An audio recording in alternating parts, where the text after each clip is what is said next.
कृष्णचंद्र भगवान की जय हो। अब आगे देखो, समुद्र मंथन की कथा का वर्णन है और समुद्र मंथन की घटना जो घटित हुई ये चाक्षुष मनवंतर में। सुखदेव जी महाराज ने वर्णन किया, यदा दुर्वास सासापात सेन्द्रा लोका स्त्रियो नृपः निश्रिकाश्च भवास्तत्र नेसुरिज्या दया क्रियाः। एक बार दुर्वासा जी भगवान का दर्शन करने की इच्छा से बैकुंठ धाम पधारे। कुछ दिन तक ठहरे, बढ़िया सत्संग हुआ। जब दुर्वासा जी भगवान से विदा लेकर लौटने लगे तो भगवान ने अपने गले से उतार कर सुंदर पुष्पमाला दुर्वासा जी को प्रसाद में दी। दुर्वासा जी बड़े प्रसन्न हैं। देखो, भगवान ने मुझे अपना भक्त माना, तभी तो अपने गले से उतार कर और ये पुष्पमाला प्रसाद में दी। बड़े आनंदित भाव से दुर्वासा जी विचरण कर रहे हैं, घूम रहे हैं। देवयोग से उसी समय ऐरावत हाथी पर बैठे हुए देवराज इंद्र निकले। दुर्वासा जी के मन में भाव आया, जी भगवान का प्रसाद भक्तों में बांटना चाहिए। सो पुष्पमाला को अपने गले से उतारा और देवराज इंद्र को प्रसाद में दिया। लेकिन इंद्र ने उस भगवत प्रसाद का आदर नहीं किया। माला को लिया और हाथी के सिर पर रख दिया। हाथी ने अपनी सूंड से उठाया और पैरों से कुचल दिया। दुर्वासा जी को बड़ा क्रोध आया, देवराज इंद्र, मैंने तो आपको भगवान का भक्त माना और भक्त समझ करके ये भगवत प्रसाद दिया, लेकिन आपने इसका थोड़ा भी आदर सम्मान नहीं किया। इसलिए जाओ, श्राप देता हूँ, जिस राज्य का, लक्ष्मी का आपको अभिमान है वह आपके शत्रु दैत्यों के पास, आपके शत्रुओं के पास चली जाए। देखो जी, श्राप के कारण देवराज इंद्र को युद्ध में हारना पड़ा। स्वर्ग पर महाराज बलि का अधिकार हो गया। हमारे संत इसीलिए कहते हैं, जी भगवान के प्रसाद का हमेशा आदर करो। प्रसादम जगदीशस्य अन्नपानादिकं च यत् ब्रह्मवन् निर्विकारं हि यथा विष्णुस्तथैव च। भगवान का जो प्रसाद है वो भगवान की तरह ही आदरणीय होता है। इसलिए प्रसाद का सम्मान, भगवान का सम्मान और प्रसाद का अपमान, देखो जी, भगवान का ही अपमान माना जाता है। भगवान के प्रसाद में चाहे पुष्प मिले, चाहे फल मिले, चाहे जल मिले, हमें सदैव ही उसका आदर सम्मान करना चाहिए। अपन राजस्थान में बैठे हैं, मीरा जी के चरित्र को आप जानते हैं। अरे, राज परिवार की ओर से मीरा जी को जहर दिया गया था और वो भी दूध में मिला कर। मीरा जी पहचान गई, इस दूध में विष मिला हुआ है, लेकिन मैं इसका त्याग नहीं करूंगी। क्यों? बोले, मेरे गिरधर को भोग लग चुका है। जानने के बाद भी मीरा जी ने जो उस विष का जो है पान किया। तो सीधी सी बात, भक्त के लिए भगवान का प्रसाद भगवान की तरह ही सम्माननीय होता है। और वैसे भी देखो, भगवान के प्रसाद को हमेशा प्रसाद भाव से ही ग्रहण करना चाहिए। सामान्य वस्तु यदि हम प्रसाद को मान रहे हैं तो ये अपराध है। अपने राजस्थान के ही प्रसिद्ध संत हुए हैं स्वामी अग्रदेवाचार्य जी। अग्रदेवाचार्य जी ने अपने पदों में कितनी बढ़िया बातें लिखी। बोले, भाई शास्त्र कहते हैं कि दुनिया के जितने भी पाप हैं वो राम नाम जपने से मिट जाते हैं, लेकिन संत कहते हैं कि भले ही दुनिया के सारे पाप राम नाम जपने से मिट जाए, लेकिन ये 6 पाप ऐसे हैं जो राम नाम जपने से भी नहीं मिटते। और उन 6 पापों में एक पाप ये भी है, भगवान के प्रसाद को साधारण वस्तु मानना। देखो जी 6 पाप कौन कौन से? स्वामी अग्रदेवाचार्य जी का भाव, गुरुन विषय नर बुद्धि, शिलासन गणे विष्णुतन, चरणामृत जल जाने, मंत बंदे बाणी सम, महाप्रसादई अन्न, साधु की जाति पिचाने, ते नर नर के जाय, वेद स्मृति बखाने, अग्र कहे यह पाप घट, अति मोटो दुर्घट विकट, और पाप सब मिटे लेकिन यह न मिटे हरि नाम रटत। बोले और पाप सब मिटे, और भले ही दुनिया के जितने भी पाप है वो मिट जाए, लेकिन ये 6 पाप हरि नाम जपने से भी नहीं मिटते। पहला, माता पिता और गुरु को मनुष्य मानना। देखो अपने वेद कहते हैं मातृदेवो भव, पितृदेवो भव और आचार्य देवो भव। भैयाओं, अपने बूढ़े माता पिता के प्रति ईश्वर का भाव रखो। वो कैसे भी हैं, बेटे के लिए तो भगवान की तरह ही वंदनीय है। तो जो बूढ़े माता पिता का अपमान करते हैं, गुरुजनों का अपमान करते हैं, और वो चाहे कि राम नाम जब से हमारे पाप मिट जाए, तो ये दवाई काम नहीं करेगी। गुरुन विषय नर बुद्धि, शिलासम गणे विष्णु तन। मंदिर में आप देखते ही हैं शालिग्राम भगवान, शालिग्राम को प्रत्यक्ष नारायण का स्वरूप मानते हैं। देखो जी, आप मंदिर बनवाते हैं, लाखों रुपए की कीमती मूर्ति लाते हैं, लेकिन पूजा प्रारंभ कब होती है? जब प्राण प्रतिष्ठा हो जाए तब। अच्छा, आपने कभी सुना कि शालिग्राम भगवान की प्राण प्रतिष्ठा होती है?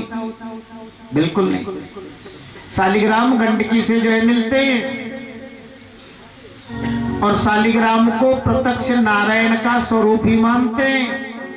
शालिग्राम की प्रतिष्ठा नहीं होती है, ये स्वयं प्रतिष्ठित नारायण है। और एक बात और सुना है, कितनी ही कीमती मूर्ति क्यों ना हो, बढ़िया विधिवत प्राण प्रतिष्ठा हो गई, और प्राण प्रतिष्ठा होने के बाद अगर थोड़ा भी मूर्ति का अंग खंडित हो जाता है, तो फिर वो मूर्ति पूजा के योग्य नहीं रहती। शालिग्राम भगवान की प्रतिष्ठा नहीं होती, स्वयं प्रतिष्ठित नारायण है। और दूसरी बात, एक शालिग्राम के यदि 1000 खंड हो जाए तो वो 1000 ही शालिग्राम बन जाते। तो शालिग्राम को साधारण शिला मानना ये दूसरा पाप है। देखो जी, ये पाप भी राम नाम जपने से नहीं मिटता है। तीसरा, चरणामृत जल जानी, भगवान के चरणामृत को साधारण जल मानना। हमारी कितनी माताएं नियम लिए रहती है, जब तक वो भगवान का चरणामृत नहीं लेती है ना, तब तक चाय भी नहीं पीती है। और बहुत अच्छी बात है। देखो जी, चरणामृत, उसमें अमृत बुद्धि रखनी चाहिए। हमारे पंडित जी जब चरणामृत देते हैं तो मंत्र बोलते होंगे, अकाल मृत्यु हरणम सर्वव्याधि विनाशनम विष्णु पादोदकम पीत्वा पुनर्जन्मना विद्यते। जो प्रतिदिन भगवान के चरणामृत का सेवन करते हैं, देखो जी, उनकी कभी भी अकाल मृत्यु नहीं होती, सारी आदि व्याधियां भी जीवन से दूर होती, और भाव से भगवान का चरणामृत ग्रहण करने वाले का संसार में दोबारा जन्म भी नहीं होता है। तो चरणामृत को अपन साधारण जल मान रहे हैं, तो ये भी पाप है। ये पाप भी राम नाम जपने से नहीं मिटेगा। मंत्र बंदे बाणी सम। और चौथा पाप, गुरु महाराज कान में जो मंत्र सुनाए ना, उसे गुप्त ही रखना चाहिए। वाणी की तरह सबके सामने मंत्र बोलना ये भी वैष्णव अपराध है। भाई कुछ शंका है तो आप एकांत में बैठ करके बात कर ले। कुछ अर्थ समझना है तो एकांत में बैठ करके संतों से, विद्वानों से आप विचार विमर्श कर ले। सबके सामने मंत्र बोलना ये भी अपराध है। वैसे कुछ चीजें देखो जी गुप्त ही रखना चाहिए। जोग जुगति तप मंत्र प्रभाव और फल ही जब योग युक्ति तपस्या और मंत्र, ये चारों तभी फलते हैं जब अपन इन्हें गुप्त रखते हैं। तो मंत्र को सबके सामने बोलना ये भी अपराध। संतों की जाति का बखान करना। संतों की जाति होती है क्या? अरे जो जीव अपने सर्वस्व को त्याग करके भगवत शरणागत हो चुका है, अब उसकी जाति कौन सी रहेगी? अब तो अपने समाज में होने लग गया, कहने में कोई बुराई भी नहीं है। अच्छा माताएं बैठी है, अब बताओ कन्या की कोई जाति होती है क्या?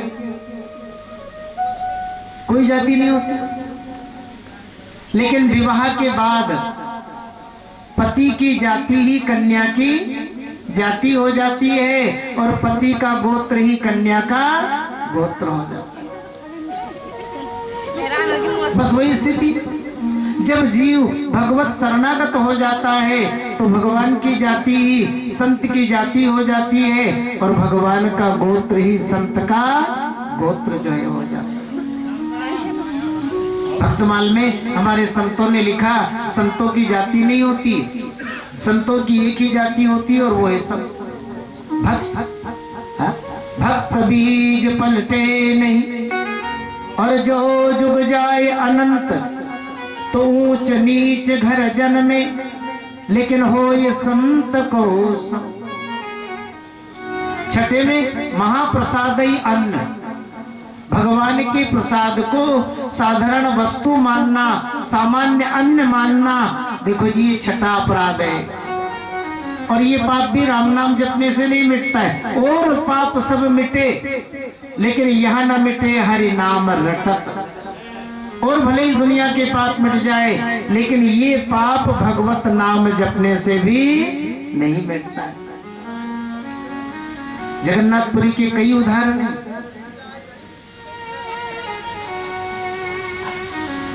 जगन्नाथ को भात और जगत पसारे हाथ।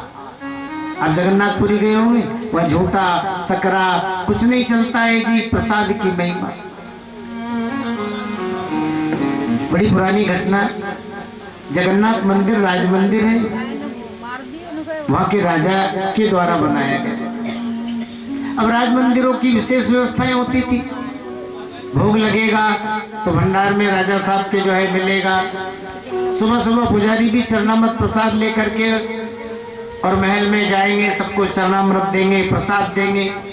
एक बार का समय महाराज कोई राजा जगन्नाथपुरी में जगन्नाथपुरी के राजा से मिलने के लिए आया। अब मित्र है, प्रेम से महल में ठहरा। सुबह सुबह का समय, दोनों ही सार पासा खेल रहे। इधर पुजारी जी चरणामृत लेकर के आए, हुजूर जगन्नाथ भगवान का प्रसाद और चरणामृत। अब राजा सार पासे में लगाए, सो ध्यान नहीं रहा और भगवान जगन्नाथ के प्रसाद के लिए अपना बायां हाथ कर दिया। अब पुजारी जी ने डर के कारण प्रसाद तो दे दिया, लेकिन बड़ा बुरा लगा। राजा भगवान जगन्नाथ के भक्त हैं और इन्होंने भगवान जगन्नाथ के प्रसाद को बाएं हाथ में लिया। अरे बाएं हाथ में प्रसाद लेना ये अपमान करना है। देखो जी, मित्र की पत्रिका आती है ना तो अपन दाहिने हाथ में लेते हैं, और शत्रु की पत्रिका आती है तो बाएं हाथ में। बाएं हाथ में किसी भी वस्तु को लेना मतलब उसका अपमान करना। अब राजभोग जब लगाना जगन्नाथ भगवान को तो पुजारी जी ने राजभोग नहीं भेजा, जो होगा हो जाएगा। अब गढ़ में प्रसाद भेजना ही नहीं है, क्योंकि उन्होंने बाएं हाथ में भगवान जगन्नाथ के प्रसाद और चरणामृत को लेकर के जगन्नाथ का अपमान किया। अब भंडार में भोग नहीं आया। राजा ने पूछवाया, जी आज भोग क्यों नहीं आया? तो पुजारी जी ने साफ कह दिया, महाराज ने बाएं हाथ में प्रसाद और चरणामृत लेकर जगन्नाथ का अपमान किया। जब भगवान का ही अपमान उन्होंने कर दिया तो प्रसाद देने की, चरणामृत देने की और भंडार में भोग भेजने की जरूरत क्या है? राजा के मन में भाव आया, मुझसे अपराध बन गया, अज्ञानता बस, मैंने भगवान के प्रसाद का जो अपमान किया। अगर और कोई अपराध करता तो मैं उसे दंड देता, लेकिन अपराध मुझसे बना, अब मुझे दंड कौन देगा? सो राजा उदास रहने लगे। मंत्री जी ने कहा, जी आप इतने उदास क्यों रहते? राजा साहब ने कहा, सुनो, रात को मैं सो नहीं पाता हूं, एक भूत आता है और जंगले से मेरे कमरे में हाथ डाल करके मुझे भयभीत करता है। सो रात रात भर में सो नहीं पाता हूं ना, इसलिए उदास हूं। मंत्री जी ने कहा, महाराज काहे का भूत? अरे हम किस लिए, मैं पहरेदारी करूंगा। अब महाराज राजा के कमरे के बाहर जंगले के पास मंत्री जी नंगी तलवार लेकर बैठ गए। अब वही अंधेरा रात का, राजा ने धीरे से अपना वही बायां हाथ डाला और भूत की तरह आवाज निकाली। अब मंत्री जी को तो नींद आ रही थी, हाँ, सोचा भूत आ गया, तो तलवार उठाई और हाथ पर जोर से मारे। राजा का बायां हाथ कट गया। अब महल में मसाले जलाई गई है ना, हो हल्ला मच गया। अरे मंत्री जी ने तो राजा साहब के बाएं हाथ के को जो है काट दिया। मंत्री जी बड़े जो है दुखी, हुजूर मुझसे अपराध बन गया, मैंने तो सोचा भूत का हाथ है, सो तलवार उठा करके चला गया। राजा ने कहा, मंत्री जी आप दुख मत करो, आपने जो मेरा हाथ काटा है ना, ये मेरी ही इच्छा से काटा है, क्योंकि मेरे जगन्नाथ का अपमान अन्य कोई व्यक्ति करता तो मैं उसे यही दंड देता, लेकिन अपराध मुझसे बना, मुझे कौन दंड देगा? अब सारी जगन्नाथपुरी में ये बात हो गई कि देखो महाराज जगन्नाथ के कितने बड़े भक्त हैं, प्रसाद का अपमान होने के कारण उन्होंने अपना बायां हाथ ही जो है कटवा दिया। अब तो रात्रि को ही पंडा पुजारियों को पता लगा, प्रसाद लेकर के जो है दौड़ पड़े। अब जो ही प्रसाद लेकर रात्रि के समय पंडा पुजारी गए, राजा ने अपना दाहिना हाथ किया, देखो जी कहत प्रसाद हाथ जमी आई। जो ही प्रसाद दाहिने हाथ में रखा तो ऐसी जगन्नाथ की लीला हुई कि उनका जो कटा हुआ बायां हाथ था ना, वो पहले के जैसा जो है हो गया। सारी जगन्नाथपुरी में जय जयकार होने लगा, धन्य हो जगन्नाथ, आपके प्रसाद की कितनी महिमा, राजा का हाथ पहले के जैसा जो है हो गया। तो कहने का तात्पर्य महाराज प्रसाद का हमें सदैव ही सम्मान जो है करना चाहिए। बोलिए कृष्णचंद्र भगवान की जय हो। महाराज बलि का स्वर्ग पर जो है अधिकार हो गया। इंद्र इत्यादि देवता जो है दुखी है, भगवान नारायण की शरण में गए। भगवान नारायण ने सुंदर सा उपाय बताया। देवताओं स्वर्ग की प्राप्ति के लिए अब एक ही उपाय है, आप दैत्यों से मित्रता कर ले और समुद्र मंथन का उद्योग करें। छित्त्वा क्षीरोदधो सर्व वीरो तृणलतोषधि मंथानं मंदरं कृत्वा नेत्रं कृत्वा तु वासुकिं सहायेन मया देव निर्मन्थत्वं मतन्द्रिता क्लेश भाजो भविष्यन्ति दैत्यायूयं फलाग्रह। सारी औषधियों को समुद्र में डालो, वासुकी नाग को रज्जु बनाओ, मदराचल को मथनी बनाओ और मेरी सहायता से समुद्र मंथन करें। जब आप समुद्र मंथन करेंगे तो समुद्र से अमृत निकलेगा और वह अमृत आपको ही प्राप्त होगा, दैत्यों को तो केवल परिश्रम हाथ लगेगा। अब देखो भगवान की आज्ञा देवताओं ने जो है मान ली और बलि इत्यादि दैत्यों से मित्रता कर ली। समुद्र मंथन का उद्योग प्रारंभ होने जा रहा है। देवता और दैत्य हिमालय में गए, विशाल मद्राचल को उठाया, लेकिन भारी होने के कारण कितने ही उसी के नीचे दबकर जय जय सीताराम। भगवान ने सोचा ये इनके बस का रोग नहीं है, सारी स्थिति मुझको ही संभालनी पड़ेगी। भगवान पधारे, विशाल मद्राचल को उठाया, गरुड़ जी की पीठ पर स्थापित किया और अब लाकर क्षीर समुद्र में स्थापित कर दिया। सारी औषधियों को समुद्र में डाला गया, वासुकीनाग को तैयार किया। जी आप रज्जू की तरह लिपट जाए, जब समुद्र मंथन से अमृत निकलेगा ना, उस अमृत में आपकी हिस्सेदारी भी जो है होगी। वासुकीनाग रज्जू की तरह लिपट गए। अब समुद्र मंथन का उद्योग प्रारंभ होने जा रहा है। भगवान ने देवताओं को पहले से ही समझा बुझा करके तैयार कर दिया। देखो जी, अपने मन से कुछ मत करना, जैसा मैं कहूँ या इशारा करूँ वैसा ही कार्य करना, अन्यथा सौदा घाटे का हो जाएगा। भगवान ने जा करके वासुकीनाग के मुख को पकड़ लिया। अब देवता भी मुख की ओर लग गए। देखते ने देखा, वाह हम पूछ को पकड़ेंगे। स्वाध्याय श्रुत संपन्न प्रख्याता जन्म कर्म भी न ग्रहणी मो वयम पुच्छम अहे रंगम मंगलम। विद्या में, बल में, पद में, प्रतिष्ठा में, वैभव में, अरे सभी बातों में तो हम इन जो है देवताओं से बड़े हैं। बड़े होकर भी सर्प के अपवित्र अंग पूंछ को पकड़ेंगे? रहने दो जी समुद्र मंथन, कोई जरूरत जो है नहीं है। भगवान ने सोचा अच्छा हो रहा है। वासुकीनाग के मुख को छोड़ा, अब पूंछ को पकड़ा। सारे देवता पूंछ की ओर लग गए, दैत्य लोग मुख की ओर लगे। भाई समुद्र मंथन करते समय वासुकीनाग के मुख से जो विष की ज्वालाएं निकलेगी, इन दैत्यों को ही जलना पड़ेगा। अब देखो जी, समुद्र मंथन का उद्योग प्रारंभ हुआ। देवता और दैत्य पूर्ण मनोयोग से समुद्र मंथन जब करने लगे तो पहला विघ्न आ गया। भारी होने के कारण मद्राचल पाताल में धंस रहा है। भगवान ने सोचा सारी स्थिति मुझे ही संभालनी पड़ेगी। विशाल कच्छप अवतार धारण किया, जल के अंदर प्रवेश किया और मद्राचल को अपनी पीठ पर धारण कर लिया। भागवत महापुराण का बड़ा अच्छा ध्यान है।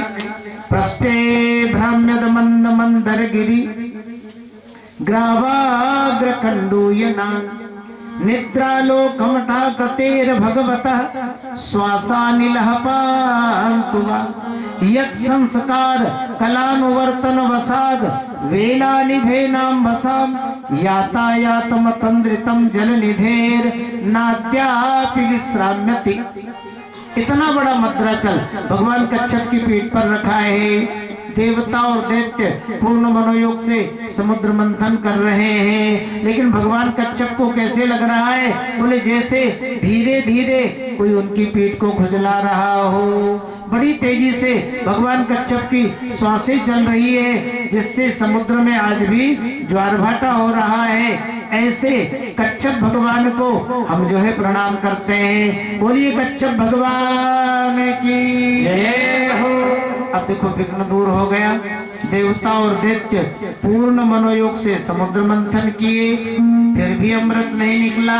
अब निर्ममंथ अजितः स्वयं भगवान ही समुद्र मंथन के कार्य में लग गए। बड़ी द्रुत गति से समुद्र मंथन का कार्य हो रहा है। अब पहला रत्न निकला, कौन सा? बोले विश्व।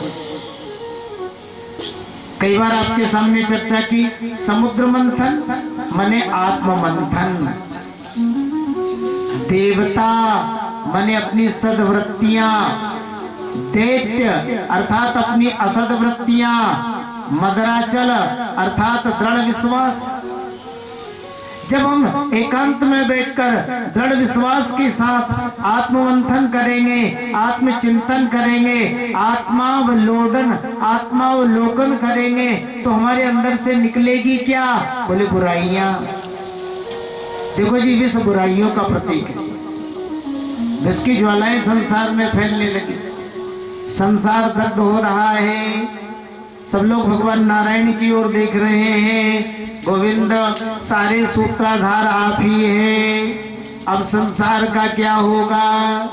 भगवान ने कहा चिंता मत करो, कैलाश पर जाओ, भोले बाबा की स्तुति करना, सारा मामला ठीक ठाक हो जाएगा। ब्रह्मा जी को आगे करके अब सारे देवता कैलाश पर, देव देव महादेव भूतात्मन भूत भावना त्राहिना शरणापन्नास त्रैलोक्यो दहनाद विषाद। हे देवाधिदेव, हे महादेव, समुद्र मंथन से उत्पन्न हलाहल विष की ज्वालाएं संसार को दग्ध कर रही है। कृपा करें, जगत की रक्षा के लिए हलाहल विष का जो है पान करें।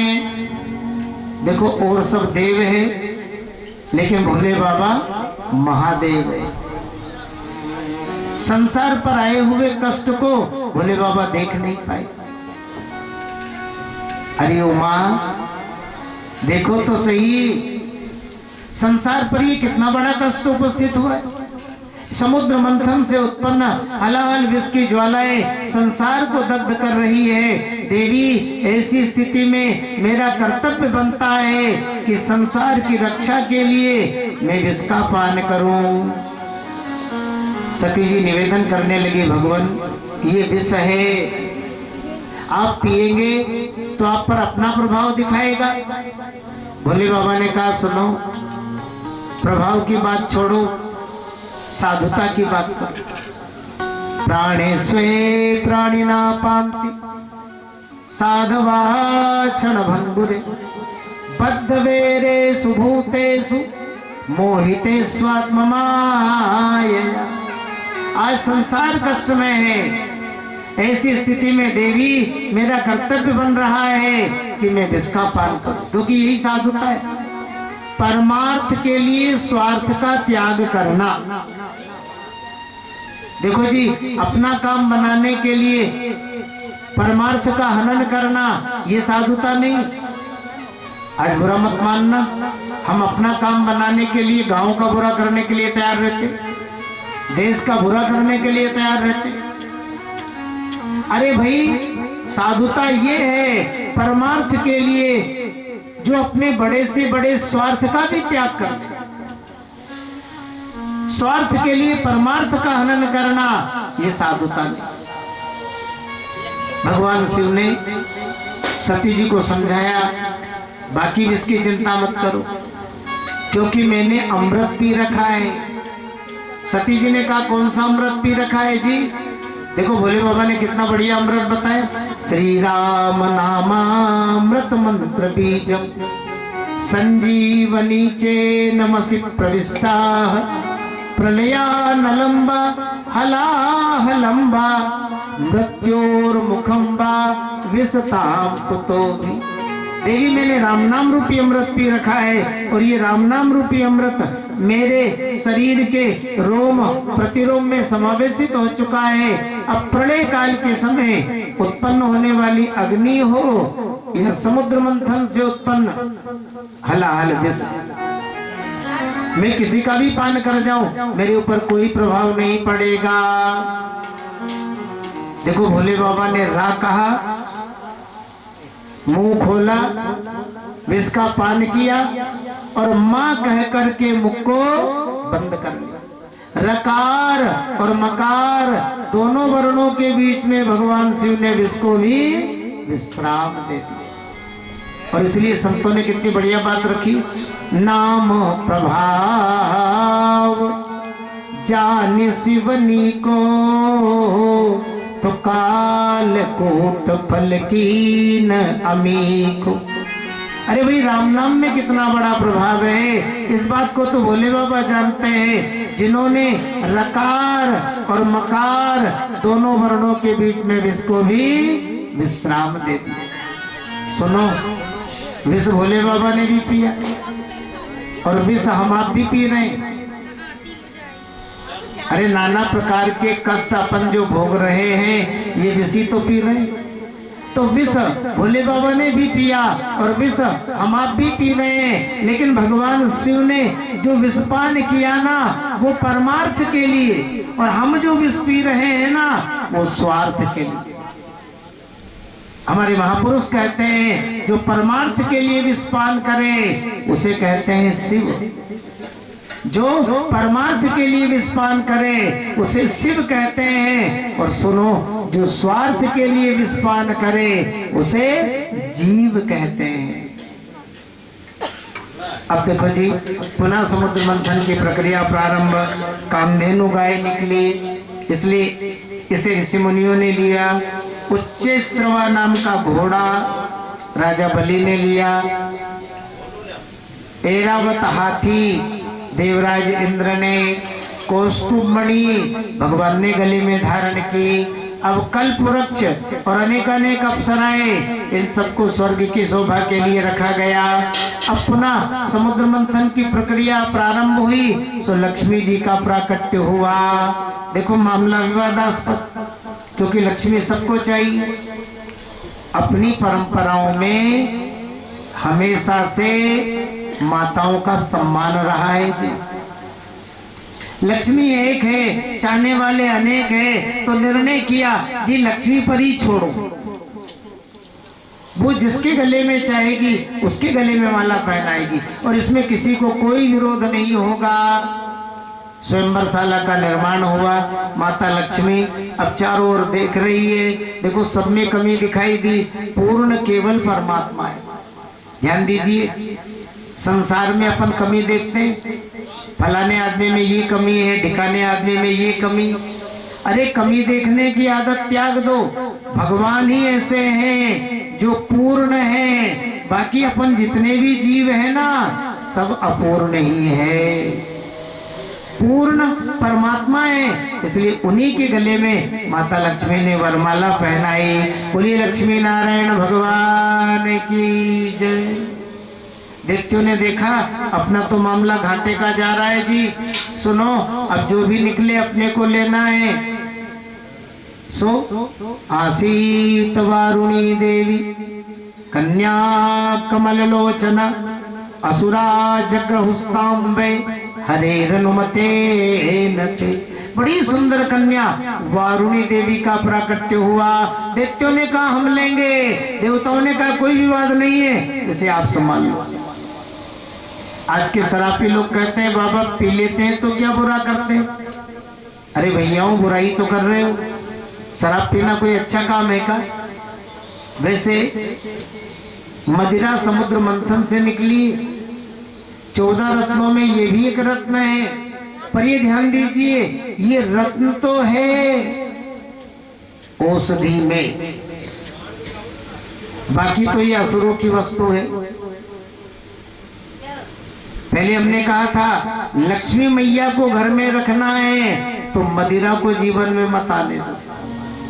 देवताओं ने इसे स्वीकार नहीं किया, ये दैत्यों की वस्तु है। मदिरा पीने वाले को भी आप दैत्य ही मान लो, कोई बुराई नहीं। मदिरा दैत्यों के पास चली गई। अब जो है भगवान धन्वंतरी अमृत का कलश लेकर के प्रकट हुए। दैत्य लोग दौड़े, अमृत छीन करके भागे। देखो दैत्यों ने अमृत तो छीन लिया लेकिन अमृत पी नहीं पाए।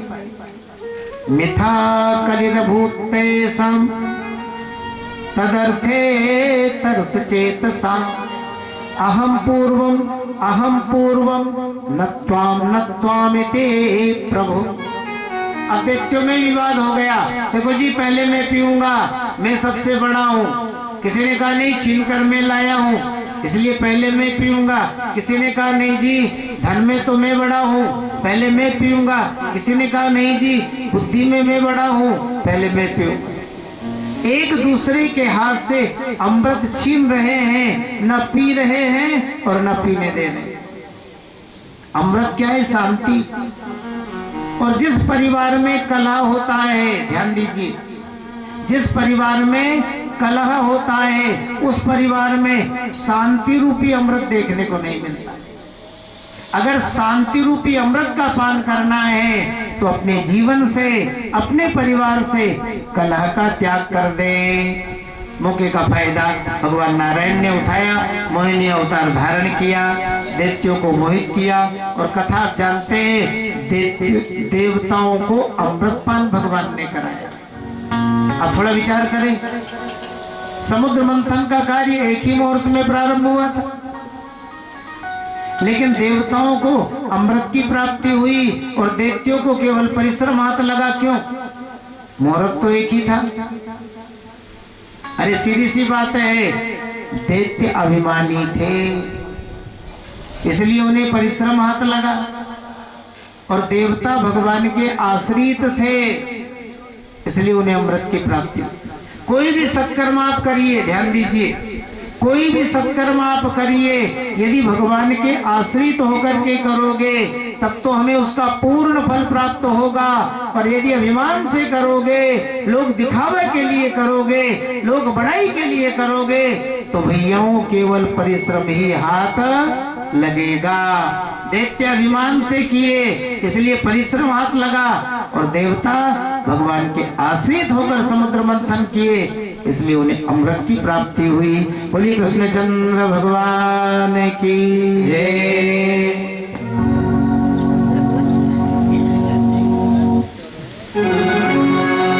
आया श्याम अमृत पिलाने आया, मोहिनी का रूप बनाया, श्याम अमृत पिलाने आया, मोहिनी का रूप बनाया, श्याम अमृत पिलाने आया,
बिठाया, देवताओं को बिठाया, दैत्यों को बिठाया, देवताओं को बिठाया, दैत्यों को बिठाया, दैत्यों को जहर पिलाया, श्याम अमृत पिलाने आया, मोहिनी का रूप बनाया, अमृत पिलाने आया, मोहिनी का रूप बनाया, श्याम अमृत पिलाने आया, मोहिनी का रूप बनाया, श्याम अमृत पिलाने आया, श्याम अमृत पिलाने आया, श्याम अमृत पिलाने आया, मोहिनी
का रूप बनाया, श्याम अमृत पिलाने आया, मोहिनी का रूप बनाया, अमृत पिलाने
भगवान की जय।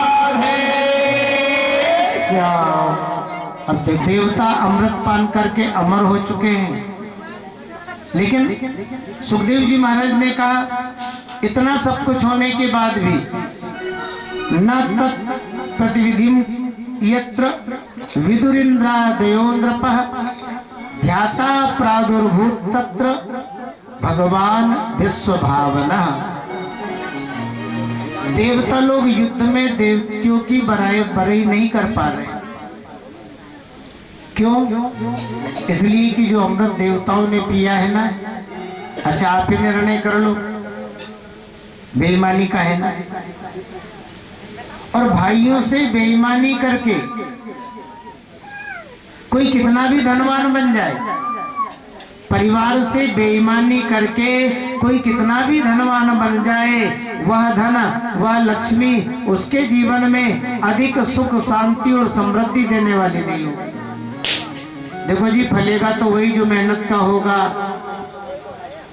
हाँ, यही आप देख लो, अमृत पान करके देवता अमर हो चुके हैं, लेकिन युद्ध में आज दैत्यों का मुकाबला हुआ ना, तो महाराज जी बराबरी नहीं कर पा रहे हैं, हारने की स्थिति बन गई। अब देवताओं ने भगवान को पुकारा, भगवान ने सोचा स्वर्ग देवताओं को मिलना चाहिए, ये धर्म है, न्याय है। सो गरुड़ पर विराजमान हुए और देवासुर संग्राम में पधारे। बोलिए नारायण भगवान की जय। कालनेमी दैत्य ने देखा, अरे नारायण कितना पक्षपात कर रहे, अपना त्रिशूल भगवान पर चलाया, भगवान ने बाणों से कालनेमी के त्रिशूल को काटा। अब सुदर्शन चक्र के द्वारा कालनेमी दैत्य का वध किया। कालनेमी जब मारा गया तो इसके मन में भाव आया, नारायण मैं एक बार आपसे पुनः युद्ध करूंगा। देखो जी, यही कालनेमी दैत्य कालांतर में राम जो है वो कंस के रूप में जो है जन्म लिया और भगवान के हाथों मरकर मुक्ति को प्राप्त हुआ। अब राजा बलि में और देवराज इंद्र में भी बड़ा भारी युद्ध। महाराज बलि ने आसुरी माया का प्रयोग किया, देवराज इंद्र ने उसे नष्ट कर दिया। बलि अब तक तो आसुरी माया के बल पर बसते रहे, लेकिन अब निश्चित मेरे हाथों मारे जाओगे। महाराज बलि ने कहा, इंद्र संग्रामे वर्तमाना नाम काल चोदित कर्म नाम कीर्तिर जयो अजयो मृत्यु सर्वेशाम शूर अनुक्रमात्। हमारा आपका जीवन ही संघर्ष है और इस जीवन में जन्मना, मरना, मिलना, बिछुड़ना, समाज में यश फैलना, समाज में अपयश फैलना, युद्ध में जीतना, युद्ध में हारना, यह हर व्यक्ति के जीवन से लगा रहता है। ऐसी स्थिति में वीर लोग उद्योग करते हैं, परिणाम पर विचार नहीं करते। महाराज बलि ने अपने बाण देवराज इंद्र पर चलाए, देवराज इंद्र ने महाराज बलि के बाणों को जो है नष्ट कर दिया। अब वज्र का प्रहार किया, महाराज बलि के हृदय में लगा, महाराज बलि रथ से नीचे गिरे और मृत्यु को प्राप्त हुए। अब जंब नाम का दैत्य आ गया, सिंह पर बैठा हुआ, इसने भी बड़ा भारी युद्ध किया, देवताओं में भगदड़ मच गई। देवराज इंद्र ने वज्र के द्वारा जंब का वध किया। अब जब मारा गया, अब नमुची आ गया, नमुची ने भी बड़ा भारी युद्ध किया। देवराज इंद्र ने अपना वज्र नमुची पर चलाया, लेकिन देखो जी, नमुची के शरीर पर थोड़ी भी खरोंच इस वज्र के द्वारा नहीं आई। देवराज इंद्र सोचने लगे, हे भगवान, वृत्तासुर जैसे दैत्य को मैंने वज्र के द्वारा नष्ट कर दिया, लेकिन नमुची के शरीर पर थोड़ी भी खरोंच नहीं है, आखिर ये मरेगा कैसे? उसी समय आकाशवाणी हुई, न तो ये सूखे से मरेगा और न ये गीले से। समुद्र की फैल उपस्थित हुई, इसको देवराज इंद्र ने अपने वज्र पर जो है लेपन किया। अब वज्र चलाया, नमुची जो युद्ध में मारा गया। अब दैत्यों में कोई अगुवाई करने वाला नहीं रहा, अर्थात परास्त हो गए। देवता लोग शंख मृदंग नगाड़े बजाते हुए स्वर्ग को जो है प्राप्त हुए। शुक्राचार्य जी महाराज युद्ध भूमि में आ गए।